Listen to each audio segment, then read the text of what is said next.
Hey guys, welcome back. I'm top music attorney Miss Krystle, and as you know, we cover a lot of independent artists on this channel because this channel is dedicated to educating independent artists on how to build their careers, stay legally protected, and today we're diving into Snow the Product. Now, Snow's been on my radar for a while. She is not only this incredible artist, creator, but she's also quite the powerhouse businesswoman. And she recently did a great interview. Now, this is a long interview. I'm going to be sure to link the full thing down below if you want to watch it. In the interview, man, she got into discussing things about her family, challenges that she's faced throughout her career, collaborations that she had that went insanely viral.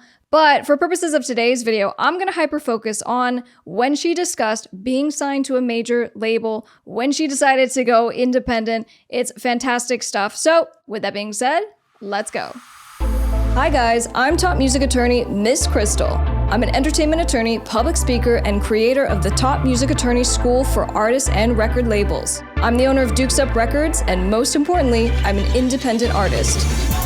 Don't forget to subscribe and turn on those bell notifications so you don't miss my weekly videos giving you my best tips on the music business, industry news updates, and teaching you how to stay legally protected. Let's go. I'm a rapper. I've been doing this for a really long time. I podcast with my girlfriend and with my mom and my kid and everybody. I like to make content. I like to rap. I'm independent. I have my own label and I have a ranch where I live with my cousin, my brother. Now, when she says she has her own label, I want to just highlight that because a lot of times we've villainized record labels, and rightfully so. There's a lot of bad things that happen in the music business, but when you have the ability to build your own business and become your own record label, so you own your music, you do your deals, you have that liability shield of a company protecting you, that's really the best route to go as an independent artist. So I love that she's doing that. Brother, and we kind of run everything in-house, and we're just trying to do it like bien como a la mexicana, o sea, chingándole, and we don't quit, and that's it. Here you go. She was like, I'm gonna give you my whole fucking life story. Okay, you want a bio? She's like, you said. Now, something that Snow does really well is her merch fulfillment, and this is something that a lot of independent artists who are successful as a good revenue stream of actually selling their own product, right, making their own products. And I know that's something that Snow has said in the past that she takes incredibly seriously. She wants to make sure she's always getting her fans the best product, getting them really specialized kinds of goods. And for other independent artists who are out there and maybe kind of learning from this, I think that is a big piece to take away. You know, Chance the Rapper also was very successful with kind of limited runs of merch that he did. And so it's definitely something that you need to work on as an independent artist, but it's a great way to stay connected with your fans and to be continuously pumping out new product in between your music releases. You want to know about me? Let me go ahead and run that shit down. I've been doing press runs lately, so I'm like, fucking, I got it. You're like, I know who I am. You're like, I gotta present myself. It's funny because that's usually like the toughest part about when you like film something with someone. You're like, presentate, and sometimes you're like, bitch, I don't even know who the fuck I am. No, you know? if you go Snow the Product, presentate, I know. If you go Claudia, presentate, I'm like, you're like, I don't know who the fuck she is. I'm like, I'm lost. We're gonna go ahead and get started with chisme and cocktails. So we're gonna bring in some little cocktails, you guys. Snow is getting a little modelito. I'm getting a little vaso con agua because I don't gotta spill tea. We gotta get her drunk. Right? So we're gonna cheers. I love water. I feel like, are you like a... I feel like she's really brave doing this. I would never, I think I just don't drink enough. That must be the problem, but I just would never be brave enough to be drinking while being interviewed. I'm already nervous enough about, questions coming, but I love that she's drinking on this. From 2012 to 2018, you were signed to Atlantic Records. Now you have your own label and you've been, doing all this shit independently. How is it like managing a whole ass music career being an independent rapper? It's crazy when you mention that Atlantic Records thing because it's like, dang, like that goes to show you like, I'm a Cancer. Like I'll stick around longer than I need to because I want to make sure that like I'm not messing up and leaving. So I stayed there for way longer than I should have because honestly I was shelved. Like, no artist wants to admit that they were shelved, but So when she says that she was shelved, what happens is that record labels will shelve the artist in that they're not taking active kind of measures to promote the artist or to make sure that they have new music coming out, doing new music videos, touring. And so it's the idea that you are signed to the label, so you're not allowed to go elsewhere. You can't go pursue additional deals with other record labels and to release music and to pursue projects. But if the label is not actively helping you with your career, that means everything comes to a standstill. And so getting shelved while signed on a label is kind of a worst case scenario for any artist because you have zero ability to actually move forward in your career and you're waiting on other people to say, hey, it's time to go. Hey, it's time to release a song. Let's do something. So that's really tough that she had to experience that. Well, shelved. So that means like you're not allowed to put out music because they're telling you, oh, wait for this, wait for that. But they never let you put out music, you know? So as a quick callback, you guys remember we covered Nova Rockafeller a couple videos back, and we covered just one of her songs called Hey You, and we talked about the fact that she had been burned by the label she had been signed with, and the fact that she had been writing hundreds of songs, and the label ended up only approving like 3 songs that she ever released. So, you know, how very frustrating that can be that you're not only kind of shelved and on the back burner, but over the course of a long period of time, you can't even release the music that you want to release. Or when you get that, you know, stamp of approval from the label, it might be for some kind of watered down song that you're not even really into, because at the end of the day, this is a business, right? The label is a business and they're trying to figure out what the best product is. And that's what the label heads think. It's their opinion. And it might not actually be right. Exactly. So it's like years go by and like you're maybe uploading a couple things on YouTube. You're like trying to figure out how you can like still gain a fan base. I'm not allowed to drop music. So it was kind of like, it was difficult. They just didn't understand. I'm not going to say that they didn't want to push me. They just didn't understand what it is to be Mexican, American, queer, you know, all these things that I am. Like it kind of like, they were like, you know, maybe they thought. I feel like she's being so nice. And I think this just goes to what I know of Snow the product, and that she's just like a very, very nice person. But I think anyone else sitting in her seat could be kind of phrasing this like super pissed. I can't believe that they didn't get me, that they didn't try, that we didn't do this, that we didn't do that. She's like, no, I just don't think they understood. Just wasn't a good fit. Like every single Latino is the same thing. And Yeah. I think sometimes it's like you have to explain like, yo, well, I'm not necessarily Chicano rap, so like I'm not like Lil Rob, but I'm also not like, you know, Puerto Rican. So it's like I'm trying to explain these things. I think it was just like this whole identity thing. And I didn't want to leave because I did feel like I want to put my culture on like on a major label status. So I was Yeah. like, yo, like I would love one day to like really be, you know, be that flag, like to be out there. But I understand that. So my office represents a lot of very large regional Mexican artists, and they kind of have, you know, even though doing really well on an independent level, this desire to nonetheless still sign with the majors. And we're working on those deals and we have offers. And it's, even though they may understand that they're, you know, ultimately signing away ownership of their music and control over a lot of aspects of their career, is there's still this prestige of you're getting signed to a major record label and the opportunity that a label still has a lot of connections. Right? They have connections to radio and they can hopefully help to really elevate your music career. But it's absolutely a gamble. I think to her point, she just says, I really want to be able to represent my culture, my community. And so I understand that. Now, she just made a great point about just kind of leaving the team, moving on. And so for a lot of independent artists, it's not just the label team, right? So if you are independent, you have a team. Even if that is mom and a couple of friends, you have a community around you that want to help you with your music career. As you continue to scale in your career, you can hire people, right? So you have managers, or you might just hire contractors. But the point just being, you always want to be reevaluating the team and being cautious of people who might not be a good fit, who might be slowing you down, or might just be a negative energy in the group. And I think that synergistic energy was an important piece. And that's kind of what I'm getting from what Snow is talking about on just, this wasn't really the right fit. And so I'm sure now, even as an independent artist, and she's doing a lot of this stuff herself, but as she continues to scale, I'm sure she will continue to bring people into her team and to build her crew. But that means you have to constantly reevaluate who's right and what's best for your project. scratch, you know, and it's been, my career has done way better without everybody like that, and I've made more money. I've actually made money. That's something that was new to me. So I think being independent was definitely the route. And yeah, with the record label deals, they're structured so that the record label operates kind of like a bank. The label's going to pump money into your career. And this is all, you know, contingent on the label believes in you, right? So you might get shelved and they don't put any money into you. But in a best case scenario, they pump money into great visuals, right? So video, they're getting you with the best producers and songwriters. And so they're spending a ton of money, but you owe that money because it's a loan. And so what happens is that even in a best case scenario, your album takes off, it's a huge success, but a lot of artists still will not see dime one. And that's because first funds in go to repay the label.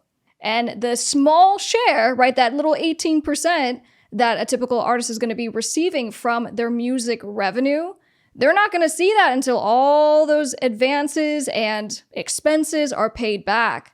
And that's probably what happened in Snow's case. And now I don't have anyone telling me not to drop music. So now, thank God, after all these years, I finally get to drop music and do whatever I want and be happy, you know? So I feel good. We're talking about 10 years, almost 10 years ago, you guys. We're talking about when she signed in 2012. We're in 2022.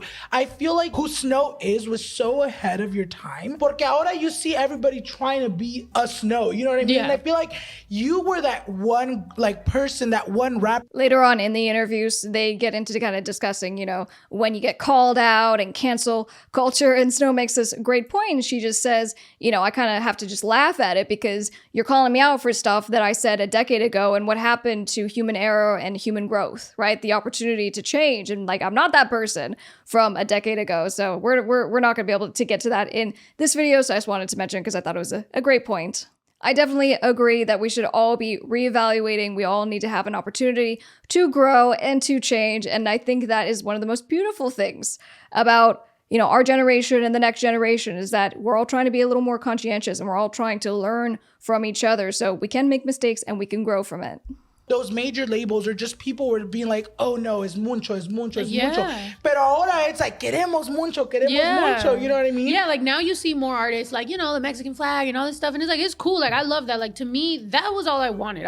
I grew up with like kids in high school, like being like, oh, I'm not Mexican. Or like, if they were Mexican, they were like, oh, I'm not like those Mexicans. And it's like, bro, like, shut the fuck up. Like, if you're Mexican or Mexican American, whatever, like, we're all the same shit, you know? Like, seas paisa, seas fucking no sabo kid, seas Latinx, seas lo que sea. Like, we're the same fucking shit. Represent, hell yeah, thank God, we're good. When you were with the label, did you ever feel like, fuck, pa quedar bien con ellos, did you ever think about like, fuck, I gotta change who Snow is. I gotta change myself to fit in, to be able to like make it big? Or did that leaving the label give you motivation to be like, you know what? I'm gonna not just prove the label wrong, but prove everybody wrong that I'm able to do what I do, being myself. I feel like in my music I come across tougher than I actually am because that's like my alter ego, you know? So it's like, to me, I do feel like they would expect me to be able to push that. And I think sometimes I did. I was a little bit of a pushover. Like, I would be like, okay, bet. You want me to try that? I'll try it. And then I would try it and then they'd be like, oh, well, maybe you. And that's okay, guys. I mean, look, from, you know, I'm an independent artist as well. And from my own career, I kind of started on a certain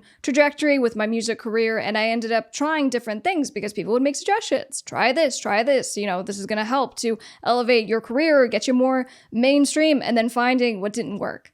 And finding what wasn't a good fit and really defining my identity. And I think that's a normal, healthy progression of most artists' careers. And it sounds like that's obviously something that she went through. But the difference is when you're independent versus being signed to a record label is usually going to be a little more aggressive with it. They're going to tell you who you're going to be. They're going to tell you what songs you need to write and which songs to release.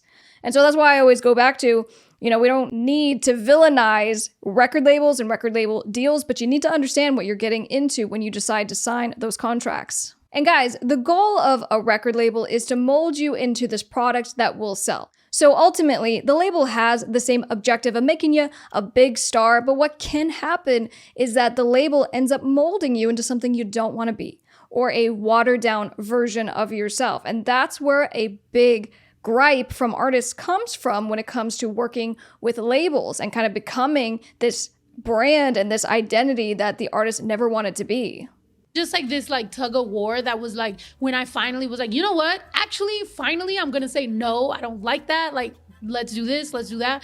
That was when it was like a little bit more of a struggle, and I was like, you know what, let me go. Like, and they gave me, I had a cool A&R over there his name's Riggs, and he was like, look, he's like, give me a chance. He's like, give me a few months. If I don't make this work for you, then I'll give you your walking papers. You can leave, no drama, no stress. And I gotta be honest, guys, as a music attorney, I do this day in and day out. What she's talking about, what she's describing is almost unheard of. As far as a label just saying, hey, we're gonna see how it goes, and if this doesn't quite pop off the way we're thinking, we'll go ahead and let you out of your contract. That just doesn't happen. They will say, oh, it didn't work out, we're just gonna continue shelving you. Until maybe you pick up some steam, maybe you have a TikTok that goes viral, and then we'll be interested again, because you are an asset. You are an investment for the record label, so why would they voluntarily let you out of the contract? So the fact that they even just said, hey, this is an option is an amazing thing, and I'm so glad that that happened for her. And as another example, you know, one thing that a lot of my artists have me look at when we're looking at their record label contracts is how do we get out of the contract, right? So how do we terminate it early? Because most of the time, the record label doesn't want to let you out. And so then we're having conversations about having to pay premiums to pay a whole lot of money to buy you out of the contract, which in most situations, the artist simply can't afford. Stress, no lawsuits. I was like, bet. So we did it. I was like, hey, man, at the end of a few months, I was like, hey, man, like, it didn't work out. Like, is it okay? Like, can I go? He gave me my walking papers. I walked out. Everything was cool. So That's to me, good. I was like, thank you very much. I Which did is my crazy time. because you don't hear that too much, especially from big labels. Like, siempre escuchas que te dan muchos pedos, siempre muchos problemas. So that was good, at least, that you had a very, very smooth, like, exiting. I think it was me waiting. All that extra time was more like me being like, okay, like, I'm going to let you prove it to yourself that this isn't working, because I don't ever like to be like the bad guy in the situation. Yeah. I don't want to be this rebellious, like, you know, ungrateful person. So I was like, yo, thank you for trying. Yeah, she seems very, very gracious. And I think the point of why the label doesn't let you out is because in that you're the investment. You go and now you're independent, you release music and you become a huge success. And that's exactly what happened. Snow has become this incredible force to be reckoned with. And I bet the label's pretty upset about it, to be honest. It didn't work out. Let me just fucking go and like let me do my thing. So that's where I'm at, and I'm a lot happier as a person, as a human being. I think I'm a creative, and as long as I get to create and like put it out for the fans, that's it. That's all I want to do, like for the rest of my life, you know. Something else that Snow said later in the interview was how happy she is because she's really found a better work-life balance, and she loves that she can be an example to her son and just the growth that she's had as a person. And I 100% understand that, because it really is, you're in a business and it's not just this artistic, fluffy kind of experience of being an artist. If you want to do it for real, you got to do it for real, and you have to treat your career like a real business. And that's exactly what Snow has done. So she's such an incredible role model for other artists. That's why I really wanted to feature her today. And guys, if you would like me to react to any of Snow the Product's music videos, please drop those recommendations down in the comments below. And as you guys know, this entire channel is dedicated to helping independent artists, teaching you guys how to stay legally protected, how to build your own record labels. And if you're looking for that additional help to do some deep dives, I have free courses on my Top Music Attorney School, which is located at topmusicattorney.com, and you can go get started with those today. If you guys are interested in checking out a little of what I'm up to musically, just search Miss Krystle on all music platforms. Don't forget to come say hi on social media. I'm at Top Music Attorney on all social media platforms. If you haven't, be sure to subscribe, turn on those bell notifications so you don't miss any videos from your new favorite top music attorney. I'll see you guys on the next one. I'm Miss Krystle.